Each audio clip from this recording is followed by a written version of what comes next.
coalition has started. 18 months ago, Mr. President had been in office 2 years. So you have started coalition when he was in office 6 months. 18 months ago, you started coalition. Meanwhile, you were in office for 6 months, you started coalition.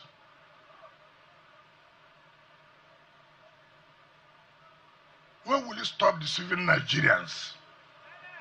When will you stop deceiving Nigerians? Somebody came into office 6 months, then you started coalition. That the man has not performed 6 months, you started coalition. But you had opportunity to be Senate President for 8 years. You had an opportunity to be Speaker for 4 years. You had an opportunity to be Minister of Transportation for 8 years.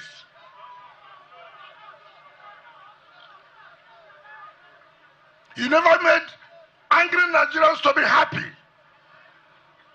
But people stayed in office for 6 months. You started telling people how Nigerians are angry.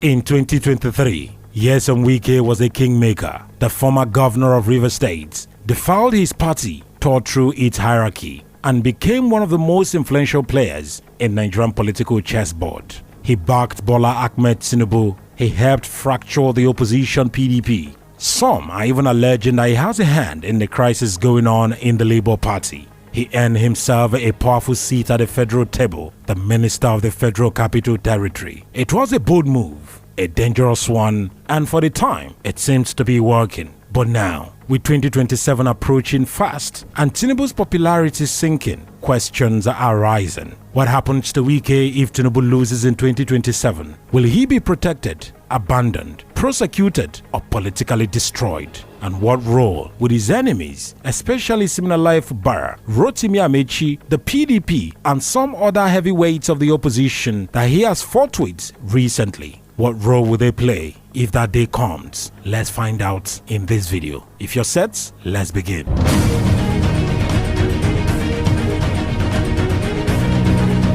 After losing the PDP presidential ticket in 2022, Wike went rogue. He launched an offensive against Atiku Abubakar, the PDP candidate, and built the infamous G5 alliance, 5 rebellious PDP governors who broke ranks with the party. But Wike went further. He supported Bola Tinubu, the APC candidate, and openly campaigned against his own party's candidate. In return, Tinubu made him the FCT Minister, a powerful role with budgetary influence and media visibility. For Wike, this was victory. For the PDP, that was betrayal. But that entire strategy rests on one condition: Tinubu must remain in power. If Tinubu loses in 2027, Wike loses his immunity, loses his position, and potentially loses his entire political network. And that will be just the beginning for him.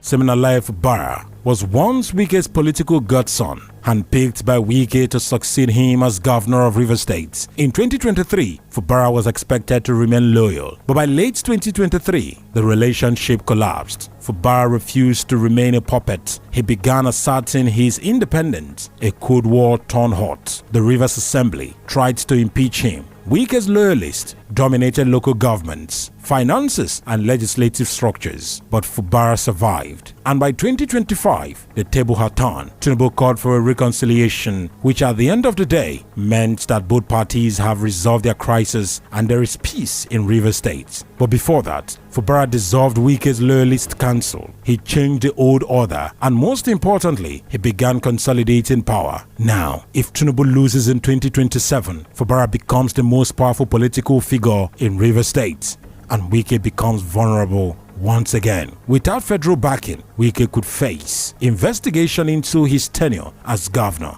and FCT minister, political isolation, statewide purge of his loyalists, open humiliation by the very man he once installed. It will be poetic and brutal at the same time for Nyesom Wike.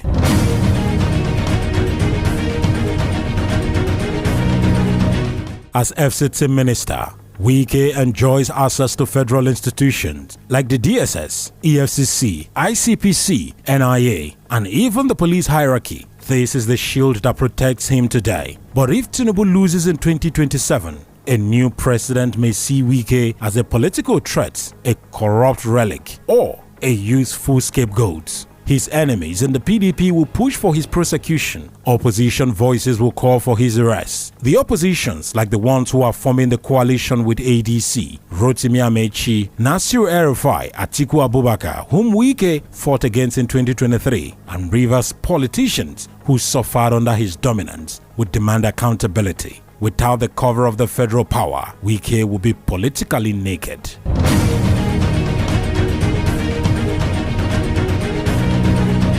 Wike's national relevance is only tied to his G5 alliance and his position as the minister of the FCT under Tinubu. Governor Seyi Makinde, who is a member of the G5, is now pulling away from the G5 group, focusing on his main political party, the PDP. Okezie Ekpazo, Samuel Ortom, and Ifeanyi Ugwuanyi are still standing side by side with Nyesom Wike because they have some political appointment as ambassadors under the Tinubu administration. But that bond may be cracking pretty soon. Makinde is realigning with the mainstream PDP. If Tinubu loses, the G5 has no anchor. Each member will prioritize survival. Each man may return to PDP or align with the next ruling coalition. And Wike, he may be left behind. Wike has humiliated the PDP, humiliated the coalition party, humiliated some big names and big voices in Nigerian politics. He openly campaigned against the party's presidential tickets of the PDP. He disrupted their national convention. He backed court cases against party leadership.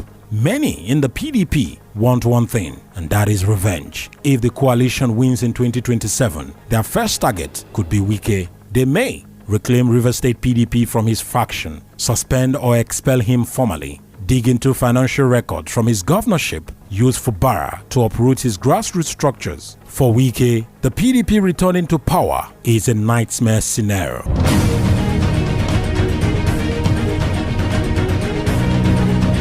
Let's focus again on Siminalayi Fubara. If Tinubu loses, Fubara will no longer fear Abuja. He will appoint his own loyalists to all local councils, control the state assembly, direct security agencies without interference, freeze or audit past state accounts. Fubara may also work with the new president to ensure Wike is politically buried. Already, Fubara has grassroots sympathy. He is seen as the man who stood up to political godfather. With Tinubu gone, the gloves will come off from Wike. Fubara may push corruption charges, seize assets through state anti-corruption laws, block Wike from contesting any future office in Rivers State.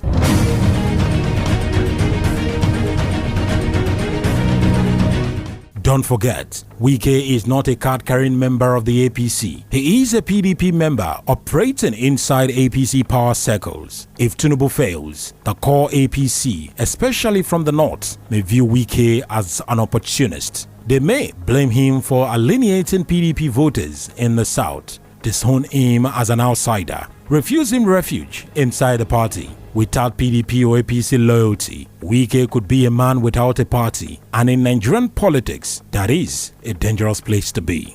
Wike is a fighter, no one doubts that. He has survived political betrayals, court cases, national scandals, and party wars. So, can he survive a post-Tinubu collapse? Possibly, but it will be hard. His options may include negotiating with the new ruling party, attempting reconciliation with PDP leaders, returning fully to Rivers politics to rebuild from the ground up. But none of these are guaranteed. His credibility is damaged. His bridges are burned. To survive, Wike must do what he has always done, reinvent himself pretty fast.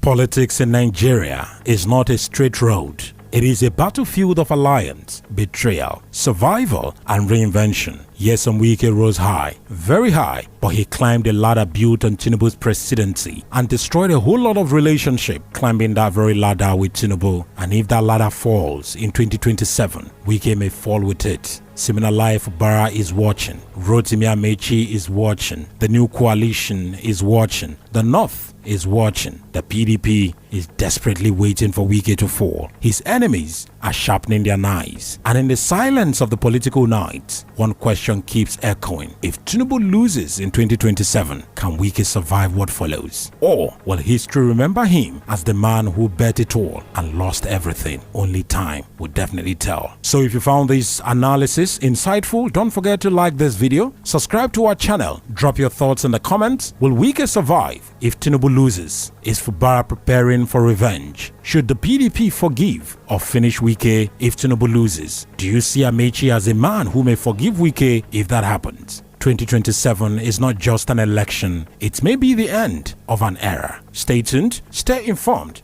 and continue to expect and watch videos on Frank Speaks as we dive into issues that some other analysts may be afraid to delve into. This is Frank Speaks saying thank you so much for watching this.